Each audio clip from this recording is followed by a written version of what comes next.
Hola, ¿qué tal? Muy buenas noches. El placer de saludarnos y de reencontrarnos de nuevo en este programa que se llama La Bolsa Hoy. Y en el mundo financiero pasó de todo. En Estados Unidos, en Brasil, que vamos a hablar detenidamente de eso también, en China pasó de todo. Pero ¿saben una cosa? Parece que los políticos argentinos ni se enteraron. Es más, parece que ni los votantes se enteraron de todo esto. ¿Por qué? Y ya lo presento. Sergio Berestein, ¿cómo estás? ¿Qué tal, Claudio? Buenas noches. Es como que a nadie le importa nada el lado político, está todo estancado. La Argentina ha venido desacoplándose del mundo ya hace mucho tiempo en múltiples dimensiones. Una es el desinterés por las cuestiones que están pasando en los mercados, en la política. No es que no tenga influencia en la vida cotidiana nuestra, la tiene, pero es como que ni en la campaña ni en el interés en general del argentino promedio lo internacional ocupa un lugar preponderante. Ahora, esto recién empieza. Las consecuencias de la crisis se van a sentir, la dinámica del debate electoral se está calentando. Yo creo que más temprano que tarde vas a ver seguramente un cambio en ese sentido, Claudio. Yo lo que quiero discutir con vos ahora, si no va a ser el mercado, tarde o temprano, el que empiece a marcar agenda. Lo venimos marcando hace 3 o 4 programas, porque finalmente el mundo está cambiando precios relativos que son muy importantes para la productividad argentina. Déjame jugar simplemente con 3 gráficos, porque una imagen puede más que muchas palabras. Así que ahora se los muestro. Y sin duda el primero, fíjense, es el riesgo país argentino con el riesgo país de Brasil. ¿Qué significa? Hay bonos de Brasil que rinden muy parecido a lo que empiezan a rendir bonos argentinos. Y el capital, recuerden, no solo es cobarde, sino que también compara y en algún momento todos los que dicen acá va a venir plata porque es barato, van a empezar a mirar los países vecinos también. El segundo gráfico tiene que ver con nuestra competitividad, porque tiene que ver cuánto, ahí lo único que hicimos es real dividido peso, ambos ajustados por inflación. ¿Y saben una cosa? Estamos a nivel competitividad peor que en el 2001. Con respecto a nuestro país vecino, nuestro principal socio comercial. Como decía un amigo el otro día, es preocupante cuando ves más gente en Ezeiza que en Constitución, ¿no? Desde el punto de vista de los viajes. Y el tercero, y termino con esto, y Sergio, te doy la palabra desde el punto de vista de Brasil, ¿qué puede pasar? Tiene que ver con nuestra balanza comercial, precisamente contra nuestro principal socio. Si ellos siguen de alguna manera abaratándose y con el riesgo político que tienen, ¿a dónde van a entrar los capitales? Esa es la pregunta. ¿Dónde termina Brasil con estos números?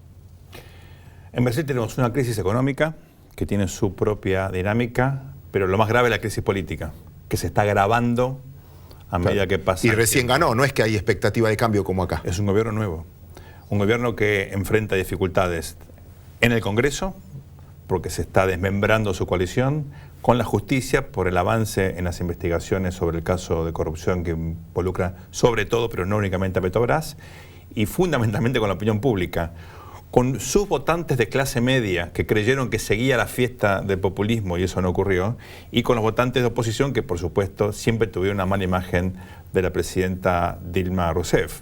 Ahora está incluso potencialmente el propio Lula da Silva involucrado en las investigaciones. Con lo cual, te diría, Claudio, si bien estas dos crisis tienen su propia dinámica, lo interesante es ver cómo interactúan y hasta qué punto el gobierno puede avanzar en su programa económico teniendo en cuenta su debilidad política. Y ahora te llevo con ese ejemplo a la Argentina. Porque si hay algo que aprendimos de Brasil, que aprendimos también de Venezuela, que continuar un modelo, si tenés déficit y no tenés quien te dé la plata, es imposible. Brasil no pudo continuar, por más que quería, por más que le prometió a sus votantes, continuar con más subsidios, precios relativos caros, dólar barato en ese caso, y no pudo. ¿Por qué Argentina, el que gane, va a poder mantener una misma política que se viene llevando si no tenemos los recursos para hacerlo? Es que no va a poder continuar haciéndolo. Esto no se discute en la campaña, probablemente tiene que ver con las estrategias de quienes diseñan efectivamente el desarrollo de las campañas electorales, que no quieren dar más noticias. En parte, como charlamos alguna vez, Claudio, por el ejemplo brasileño, donde el candidato de oposición, Aécio Neves, desarrolló una campaña basado justamente en las cosas que había que cambiar. La gente prefirió no escuchar eso y votó a Dilma, que prometía continuidad. Algo parecido puede darse en la Argentina porque con matices ningún candidato está poniendo sobre la mesa los lineamientos centrales de una estrategia integral de política económica que dé cuenta de los problemas que tiene hoy el país. Y vuelvo a la introducción, la indiferencia, quizás hablo de título personal a veces, la indiferencia que hay sobre las campañas políticas, el escucharlos, etcétera, cada vez que presentan, hace que gane el que gane es lo mismo, gane el que ganar es lo mismo para la ciudadanía, o porque no tienen nada para ofrecer o no dicen nada. Yo creo que el momento más interesante de la campaña empieza ahora. Cuando falten 4, 5, 6 semanas, ahí es cuando la cosa vuelve a tener mayor intensidad. Tuvimos un clímax parcial con las PASO, te acordás, el 9 de agosto. Después la gente se relajó. La verdad que no pasa nada importante, parece mentira, pero no pasa nada importante, excepto algún escándalo que involucra a distintos partidos, incluso de oposición.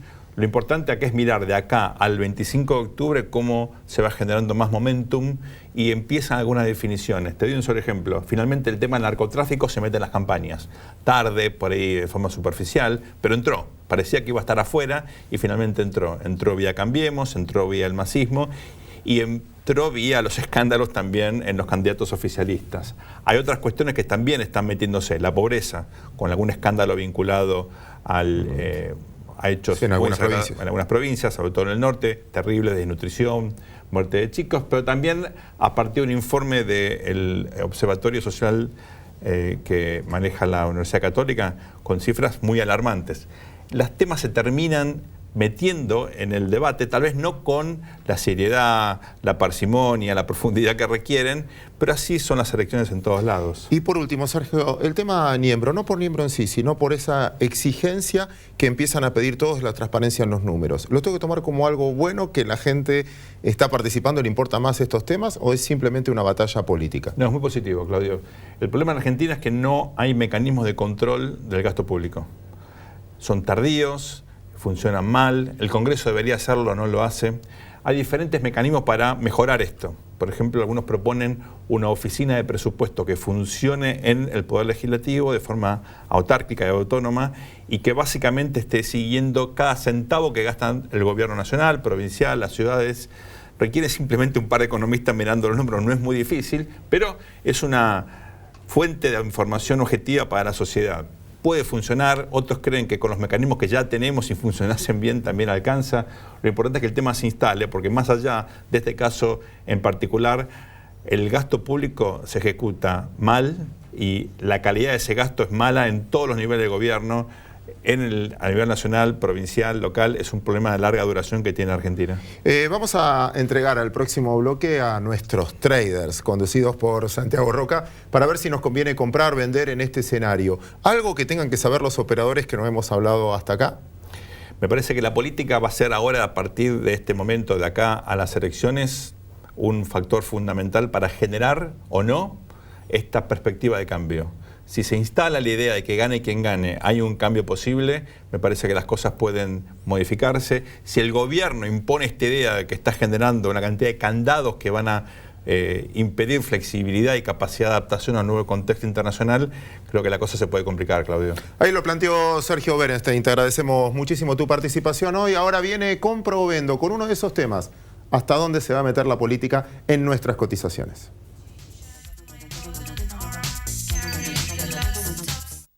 A través de la red Agentes Miembros del Merval, acceda a una amplia variedad de valores negociables y operaciones en el mercado de capitales. Caja de Valores Sociedad Anónima. ExxonMobil, líder en tecnología para la operación segura y eficiente de recursos no convencionales de gas y petróleo, está contribuyendo con el progreso del país desde sus operaciones en la provincia de Neuquén. Crecer es brindar oportunidades. Crecer es motivar el desarrollo de la gente. Crecer es promover la cultura y el deporte. Queremos seguir creciendo junto a vos. Banco Ciudad. Te quiere ver crecer. 0822 20400. bancociudad.com.ar.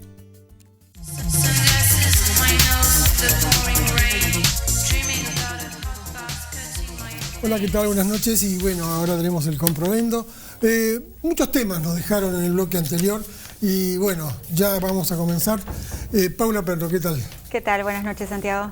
¿Viste lo que te dejó Claudio, no? Chucho te dice que ya los bonos nuestros están muy competitivos con Brasil. ¿Vos los ves tan así? Bueno, los bonos argentinos se han sostenido en las últimas semanas a pesar de la gran volatilidad que ha habido en los mercados externos, y es cierto que ha aumentado mucho el rendimiento de los bonos brasileños, mientras que el rendimiento de los bonos argentinos se mantiene en niveles, digamos, en los mismos niveles, o incluso en algunos casos hemos visto una caída en los rendimientos de los bonos argentinos en las últimas semanas. Me parece que ahí es donde juegan las expectativas, ¿no? La expectativa a favor de posicionarse en Argentina, especulando con que el nuevo gobierno va a resolver el tema de los holdouts en el 2016, y la expectativa que le juega en contra a Brasil de que sus bonos, que eran grado de inversión, ahora dejan de serlo, y sale, digamos, el reacomodamiento que van a tener los inversores institucionales frente a eso, y bueno, y toda la expectativa negativa que mencionaba Sergio respecto a la dinámica política y económica que tiene Brasil en el futuro cercano, ¿no? Ahí está. Y bueno, y como también Sergio habló del cambio de gobierno, y como Paula también lo menciona, vamos a hacer unos gráficos para ver qué puede pasar cuando hay un cambio de gobierno con el mercado. Y ahí ya estamos viendo, la primera parte del gráfico, la parte más chiquita, es cuando Argentina todavía no estaba en democracia, y cuando esto entra en democracia, la globalización de todos los presidentes marca que el mercado recibe bien cuando hay un cambio de gobierno y los flujos de capitales ingresan al mercado. Después tenemos las dos barras restantes, que es en el cambio de gobierno de Alfonsín y el de Menem, y esto nos muestra también que es realmente positivo el mercado. Pero hoy tenemos acá, en este escenario y en la parte de marrón, nos dice qué va a pasar cuando hay incertidumbre, la devaluación. Y esto tiene que ver con un mercado que tiene un dólar atrasado, que tiene inflación, y el escenario es bastante complejo. Pero también tenemos que marcar, y esto es lo que vamos a contar con el análisis de Leonardo Chialba. ¿Qué tal, Leonardo? ¿Qué tal? Buenas noches.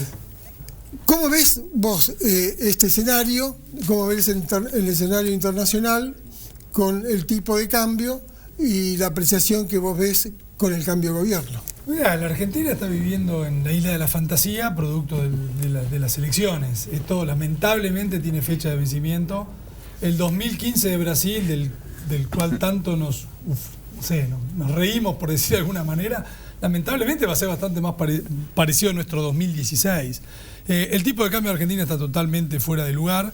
Si uno hace una mera comparación, que es la devaluación, o cuando el gobierno dejó correr el tipo de cambio el año pasado, y necesitamos llegar a la misma paridad con el real, eso estaría indicando un tipo de cambio de 15,70.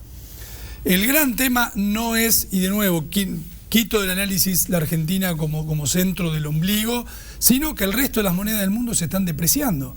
Entonces, nosotros vamos a tener que ir por el mismo camino, porque si no nos van a inundar de productos, o no le vamos a poder colocar ningún producto a nadie. ¿Pero podemos bajar la inflación? Pero a ver, bajar la inflación requiere un programa fiscal, monetario, otra vez independencia del Banco Central. El gobierno se está yendo con 7-8 puntos de déficit fiscal, que financia todo con impresión de papeles, con lo cual la primera medida que hay que hacer es dejar de imprimir papeles. Papeles, digo, billetes. Con lo cual tenemos que conseguir un financiamiento genuino a ese déficit fiscal. O por ende, hacer un ajuste como el que está haciendo Brasil. Lo más normal sea que sea un mix y un mix, o sea, un poco de ajuste, porque si no hacemos el ajuste, los capitales no van a venir. Que se sale del cepo para poder hacer realmente el ajuste del tipo de cambio atrasado. Para mantener el cepo necesitas muchos dólares. Por ejemplo, Brasil podría defender los 3,80. ¿Por qué? Porque no quemó dólares, tiene 370.000 millones de dólares de Paula, reserva. ¿cómo ves este escenario, ¿no?, que está planteando Leonardo en la inversión sobre los bonos argentinos y con los holdouts? Bueno, creo que la inversión en bonos argentinos, lo que dice, digamos, Leo, es que en el 2016 va a tener que haber un cambio definitivamente en la política cambiaria, ¿no? Y que tiene que ir acompañado de modificaciones en la política fiscal y en la política monetaria para hacer un plan creíble. Un ingrediente más va a ser el acuerdo con los holdouts. A favor de la Argentina juega un bajo nivel de endeudamiento en dólares. Si se hace todo bien, digamos, o razonablemente bien, seguramente el rendimiento de los bonos argentinos hoy es atractivo para cualquiera que quiere tomar una posición larga. Si en cambio vamos a un arreglo más bien desordenado en el tiempo, demasiado gradual y que genere mucha expectativa, vamos a tener, o incertidumbre, perdón, vamos a poder tener otra vez rendimiento de los bonos más altos. Me parece que se juega con eso. Bien, y ahora Rubén, te toca la parte más dura.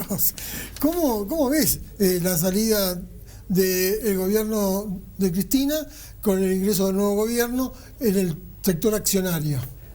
Me siento como Gilligan en la isla de la fantasía después de lo que dijeron. Mirá, obviamente lo que dijo Leo es clarísimo. Sumale la noticia de esta semana, la posible o no suba de tasas de interés, que más tarde o más temprano va a venir. ¿Pero vos crees que molesta mucho la tasa, un cuarto de punto? Molesta la tendencia. Porque el comunicado va a ser bueno, me parece. Sí, el comunicado va a ser bueno, la Reserva Federal no quiere dañar los mercados, pero hay una realidad. Estamos al comienzo de un proceso de suba de tasas, no está claro cuándo comienza, pero el proceso de suba de tasas viene, el resultado de esto es un fortalecimiento del dólar en el mundo, y esto para los commodities y para todos los países de la región, incluyendo Argentina, es un dato relevante. Nosotros producimos soja, es lo principal que genera el ingreso de divisas. La soja representa el 25% de las exportaciones de Argentina.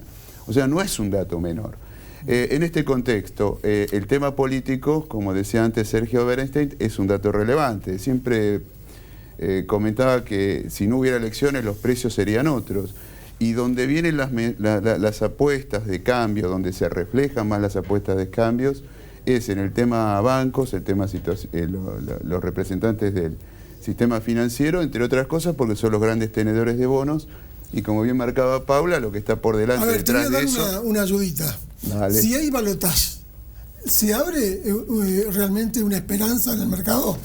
Sí, en realidad yo creo que gane quien gane, y me parece que el mercado está de alguna manera metiendo esto en los precios, es como que hay una apuesta a que van a tener que cumplir con asignaturas pendientes. Caso, lo que decía recién, asignatura pendiente, deuda externa, arreglar con los holdouts. Yo creo que es imperioso porque necesitamos ingreso de dólares, y tanto Scioli como Macri, y si pudiera ganar más, eso también, cualquiera de los tres tendría que abordar este tema. Por eso las apuestas van al sistema financiero, porque son los grandes tenedores de títulos públicos. Y de Yapa te cuento algo. Cuando uno mira los balances de los bancos, y esto es un adelanto de algo que todavía no pasó, lo último que conocimos fueron los datos del segundo semestre de este 2015. En la comparación interanual hay una diferencia importante. Sin embargo, en la comparación con el primer trimestre, los bancos crecieron menos, las utilidades crecieron menos. Y esto se debió básicamente, en la mayoría de los casos, a que en ese segundo trimestre los títulos públicos no tuvieron un desempeño tan bueno como en el primero. Pero mirá lo que está pasando ahora. Eso se va a reflejar en este tercer trimestre que cierra el 30 de septiembre. Ahí tenés una de las grandes apuestas. Y la otra, obviamente, es el sector servicios por el ajuste de tarifas. Leonardo, vamos un poco a tratar el tema de la inflación dentro del escenario que puede venir. ¿Cómo vos analizás una corrección en la inflación y tratar que el cepo sea, para mí el cepo puede ser condicionante? Sí, la clave básicamente es el plan, si hay un plan o no hay un plan. ¿Por qué? Porque hoy hay muchos precios de la economía que están a las distintas variantes del dólar que no es el oficial. Con lo cual, si se genera credibilidad, hay muchos precios que ya están a un dólar, por decir, el dólar blue, que es un tipo de cambio alto para los precios que tiene hoy la economía.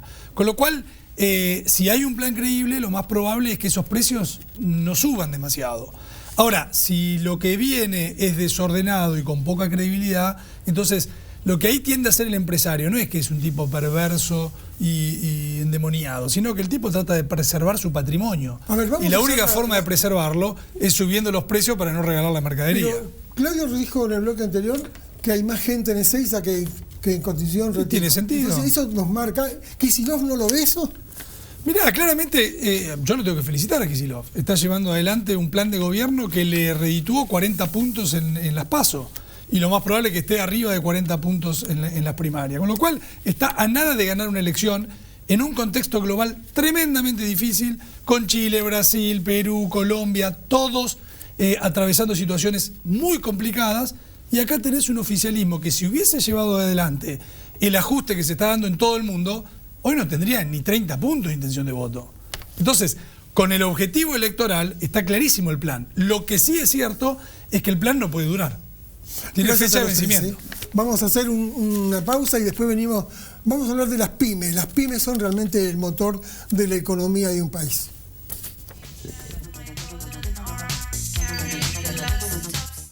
A través de la red Agentes Miembros del Merval, acceda a una amplia variedad de valores negociables y operaciones en el mercado de capitales.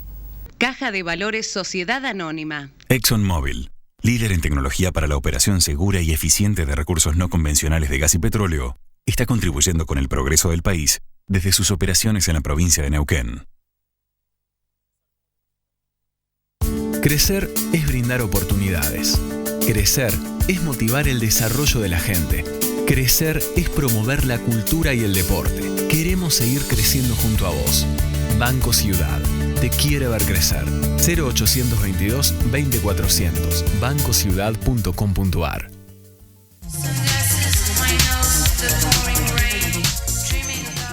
Gracias por esperarnos. Seguimos en la bolsa hoy. Le vamos a dar un capítulo a las pymes. Las grandes multinacionales, las grandes compañías que cotizan en bolsa, tienen un montón de mecanismos de defensa para cubrirse de los riesgos potenciales de la macroeconomía. Pero una pyme tiene muchos menos mecanismos y a veces menos recursos para poder acomodarse. Y tienen su cabida en la bolsa de comercio porque finalmente muchas de ellas cotizan algún instrumento. Uno de los responsables y que nos ayuda mucho es César Tortorella. César, en este caso, director de Garantía Valores, ¿no? Sí, la Sociedad de Garantías del Mercado de Capitales. Y además, empresario pyme, lo conocés de adentro. ¿Cómo separar esta discusión macro que tenemos de la política, de los mercados, del real, del dólar, con el día a día de un empresario pyme que pase lo que pase tiene que seguir trabajando? Claudio, y también es muy importante que nos cuente cómo se financia una pyme en un momento tan difícil de la economía. Y las pymes nos sentimos muy, en general, agredidas, pero la realidad es que nosotros somos fuertes, porque somos muy dinámicos, tenemos una gran ductilidad y una capacidad de adaptarnos. O sea que con eso compensamos en general los otros aspectos negativos. Ahora, sí, el mercado de capitales nos ha contenido y nos da la posibilidad de expresarnos. Primero, de tener un lugar, en segunda instancia, de podernos financiar, y en tercero, de tratar de llamar a cada vez más pymes que salgan de lo que saben hacer para seguir haciéndolo bien, trabajar, dedicarse a lo suyo y abrir la cabeza, mirar más allá. O sea que acercarse a las posibilidades de financiamiento, buscar nuevos caminos para la innovación, para la tecnología. A esto estamos tratando de inducirlas. Ahora, César, muchas veces se incluye a las pymes en un título y vos decías todas sacrificio, trabajo, exitosas, pero no es tan así, porque hay empresas, depende de la personalidad del manager, depende del empresario, si perduran el tiempo o no. Y para eso, ustedes también en la Cámara de Empresas Pymes que cotizan en bolsa tratan de darles instrumentos para que se diferencien del resto y que el acceso a los mercados sea mucho más barato. No por solo ser pyme va a ser exitosa. Sí, justamente el enseñarles a nuestros colegas pymes que el recurso dinero, el recurso que es fundamental, está accesible y que puede llegar a él. Cómo se llega y cómo lo bien usa sería la parte de lo que nosotros debiéramos difundir. Debemos hacerlo mucho más, debemos profundizar la capacitación y porque hay buenos instrumentos. Por suerte, en general a los políticos les interesa, les va bien con un discurso pro pyme. Por lo tanto, además hacemos un llamado a las fuerzas políticas a que profundicen, que le den más bolilla a la problemática pyme. En esto de transmitirle a nuestros colegas, creo que hay mucho para hacer, hay una deuda, pero estamos haciendo este camino. Uno de los espacios es de la Sociedad de Garantías. La bolsa tiene realmente instrumentos muy interesantes, que es el cheque diferido. Y a las pymes me parece que como financiarse es un buen lugar para hacerlo con tasas muy bajas. Sí, esto es un muy buen instrumento para el corto plazo. O sea que con el nuevo instrumento, ahora el pagaré, tratamos de no solamente tener el cheque de pago diferido 360 días y hacemos un llamado a las pymes para que se acerquen a los que saben, a los agentes de bolsa, a todo el sistema, para el que no esté adentro de esto que lo pueda acceder a él. Con los pagarés llevaríamos esto a algunos años más para poder llegar a bienes de capital, y mencionamos obviamente los otros instrumentos que se pueden animar a pensar en obligaciones negociables, a pensar en fideicomisos, que con ayuda profesional es accesible para la pyme. Alargar los plazos, para ellos también, para las pymes hay varios instrumentos. Primero hay fondos comunes de inversión destinados a invertir en productos pymes, por lo tanto hay una demanda, no te digo segura, pero cautiva, que necesita este tipo de productos. Al mismo tiempo, como en la que trabajas, unas sociedades de garantía recíprocas que pueden dar garantías para bajar el riesgo que uno le pide por no conocer la pyme. Sí, el problema en general más importante, la barrera más alta, es la de la garantía. Las sociedades de garantías ayudan a que esta barrera de acceso sea más accesible. O sea que el otro llamado a las pymes es que vayan a la sociedad de garantía, que tienen una capacidad hoy, un potencial de ayudar con avales a las pymes muy grande. Recordemos que tenemos una gran capacidad ociosa, o sea que hay mucho para desarrollar, mucho para que en esto que veía en los paneles anteriores, el dato es el cambio, que lo podamos aprovechar. Está muy bien, y déjame usarte ahora como empresario pyme, ¿sí? Usarte en el buen sentido, sino para preguntarte, ¿viste cuando le haces a un político o lo que fuera, es qué le preocupa a la gente? Si me tenés que detallar en un ranking, ¿qué es lo que le preocupa hoy a la pyme? ¿Cuál es su principal problema? No sé, retraso cambiario, logística, costo financiero. En el orden de importancia de las pymes en general, ¿cuáles son los problemas a atacar si te está escuchando algún político? Bueno, no sé el orden de prioridades, pero tiene sí 2 o 3 que son como las centrales. El del financiamiento es uno. En general, uno supone que el sistema financiero tradicional no lo acepta, no lo ayuda. Por lo tanto, esta es la barrera, que tenga otra alternativa. No solo el banco, sino el mercado de capitales. ¿Impuestos, por ejemplo? ¿Los impuestos? Iba a mencionar como segundo el impositivo. Uno tiene la presión del sistema impositivo sobre la cabeza y realmente en general uno va siempre detrás en esto. O sea que si tiene que demorar un pago va a ser un impositivo, y esto en definitiva le juega en contra. Y el tercero, y muy importante, es el laboral. Es el otro problema grave que afecta al César empresario. Tortorella, muchísimas gracias por tu presencia en La Bolsa Hoy. Santiago Roca, nosotros nos despedimos, nos reencontramos el próximo lunes en esto que se llama La Bolsa Hoy.